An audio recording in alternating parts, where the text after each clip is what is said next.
Thank you for making the time for us. My pleasure. We feel very privileged because Zagreb is the only city in the European leg of the tour that has 2 nights of Queens of the Stone Age. Everyone Why? keeps mentioning that. Because the tickets sold out so fast, we did 2 nights, you know? And yeah, that's a wonderful thing. I'm very happy. It's very cool. You have been playing in Croatia for a long time, for True. many, many years. Have you picked up on some nuances on the language, maybe some of our famous curse words or something like that? Yeah, you govno? Yeah. Gotcha. I'm good. So just that. You volen, does that mean I love you? You Volite. You volante. Yeah. You volante. Volante. When I was 13, my girlfriend was from Croatia? I guess, yeah, she was from Croatia. So she said both of those to me a lot. Makes sense. And I've been keeping it that way ever since. Okay, so how have been the Croatian audiences treating you all these years? It's been great. The last show here was really a lot of fun. I didn't get to spend much time here last time. I got a chance to walk around yesterday, which was a Monday, which was just very nice because there was nobody. There was nobody. And sometimes walking around Solemn like that and just the heat reminds me of my hometown, so it's good. You have been diagnosed with cancer a couple of years ago, fought it and won the battle. How does it feel to be on the stage again? It's very good, yeah. Nice, feels like that. Yeah, it feels like that. So the motor keeps on running. Yeah, loud, laying on the gas. So from the deserts of America to the catacombs of Paris, you are the only band that has been granted permission to play the sacred tunnels. How did that feel? At first it felt, I'd been trying to do it for so long. At first it felt like someone was joking with me.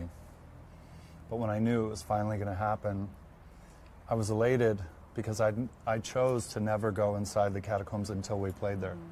So I'd wanted to go in there for so many years, and the night before we played was the first time I went in there. So it was it's a really wonderful first date, maybe the best one I've ever had. So I know it was like 20 years in the making. Pretty much. Do you think it was cathartic that it happened when it happened? Considering your health scares, some of your friends passing, you know, you being surrounded by death, then singing to playing for 7 million buried souls. Not 7 million, it was 6 million. 6 million. Million here or there. Yeah, I think it was really helpful, and I had no way of knowing that all those things would happen at once. You know, you're just living your life trying to move forward, and sometimes these intersections are so overwhelming that you have no choice but to feel like it was meant to be. And but I think everyone could agree, when you have a feeling that something's meant to be, you know you're in the right place. And after all, I think everyone just wants to feel like they're in the right place at the right time. So I'm glad that everything happened the way it did, because that's what happened, you know. So being from the right place at the right time, maybe if we shift to someone being at the wrong place, maybe at the wrong time. In 2017, you were very vocal about Donald Trump. I want to quote you on this. This man is a shallow, inept, multi-bankrupt, declaring narrow-minded, out of touch, objectifying, barf-inducing fascist clown penis. What do you think today? I mean, I'm surprised I said that. That's how I feel, but I don't like to talk about politics. I think that might be the only time I've ever said anything about politics, ever. I'm not interested in picking sides for people. I want to unite people in the dark. I want people from the left and the right to get drunk, dance, and make out with each other and wake up in the same bed wondering what the fuck happened. So, yeah, I said that. But politics really isn't my thing. I think the right and the left are about as fucked up as it could be. And honestly, I don't give a shit, if I'm honest. I really don't. I'm more interested in what I did yesterday, which is walking around the sidewalks and trying to understand where it is I am and how I fit in this. I don't like being distracted by people trying to make me afraid. The real fear I have is the fear of wasting my life that I have. So, if you want to know who I think you should vote for, I think you should vote for I don't give a fuck. Very honest.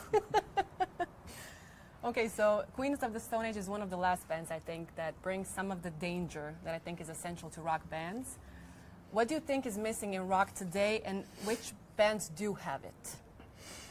I think the Viagra Boys have it. I love Amyl and Sniffers, too. I think Broncho is cool. They're not dangerous, but I just think they're cool.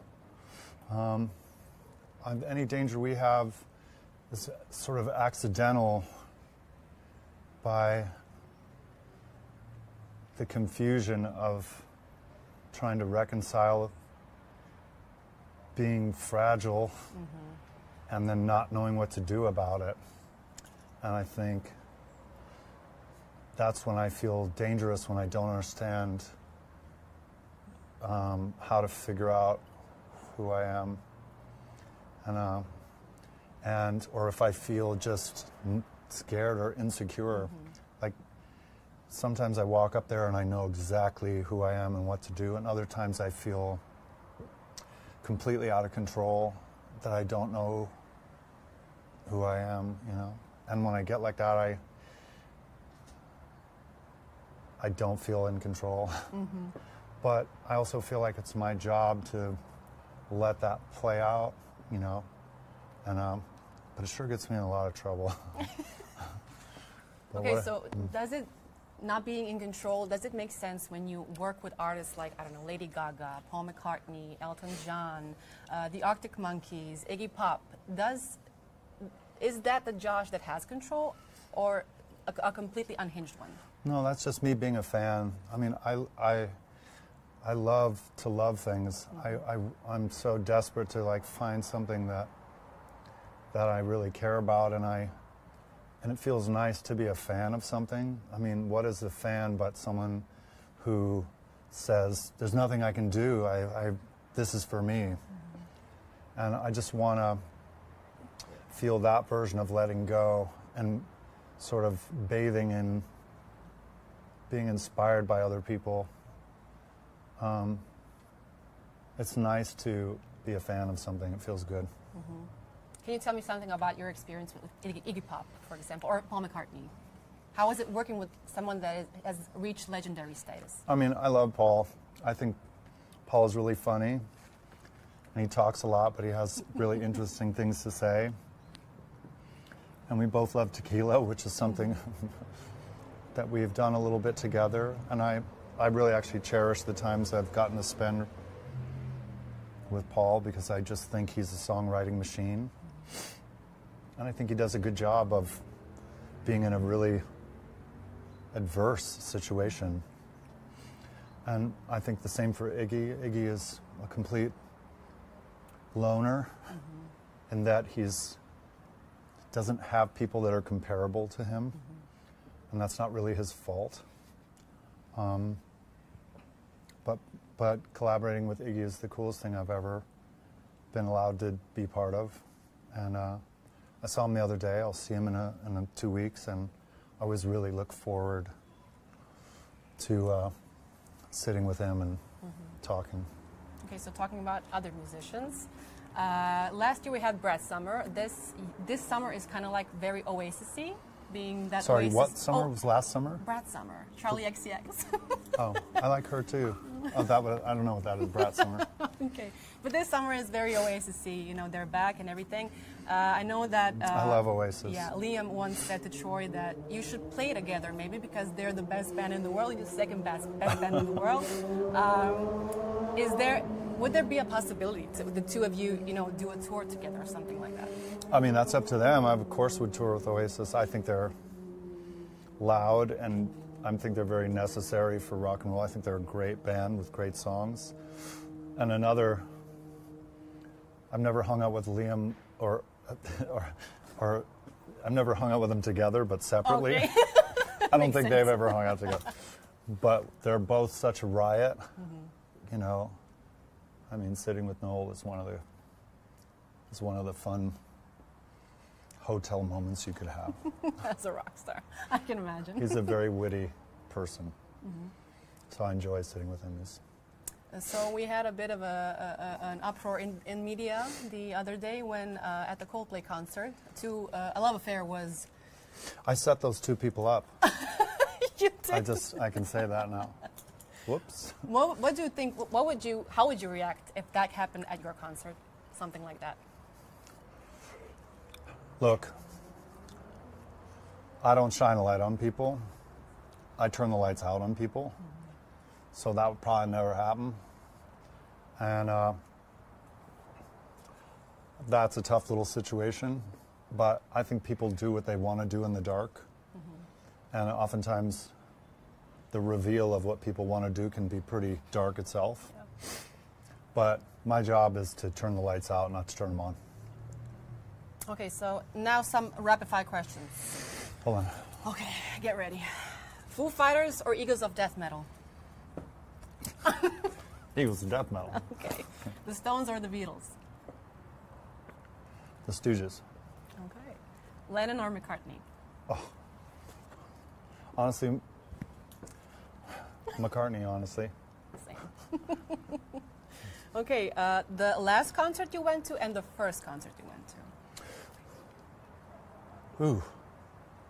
The first concert I went to was Carl Perkins as a 7 or 8 year old at the Sandpoint Festival in Sandpoint, Idaho. The last concert I went to, no, I didn't go to Broncho. Someone got sick at my house. It's been a minute. Really? Yeah. It's been a minute. Okay. Yeah. I mean, I suppose you don't count being at a lounge bar with a piano player as a concert. Why not? Oh, okay. Oh. The last yeah. musical performance you went to. We yeah, can say it like that. At a piano bar, listening to jazz. Awesome. Yeah. Okay, top 3 songs or bands on your playlist at this moment. Boys Gotta Go by Broncho.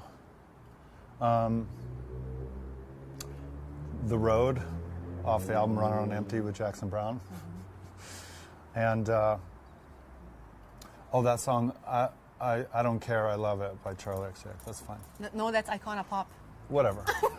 You love the song. I love it. Cares?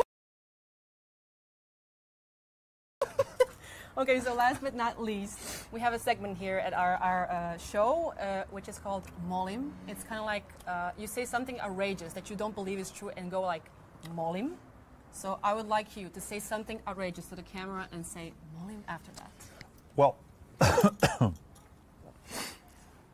I don't know if it applies here in Croatia, but there's not enough miniature golf courses in the United States. And I think there should be way more miniature golf courses so that I can become a miniature golf pro. Molim?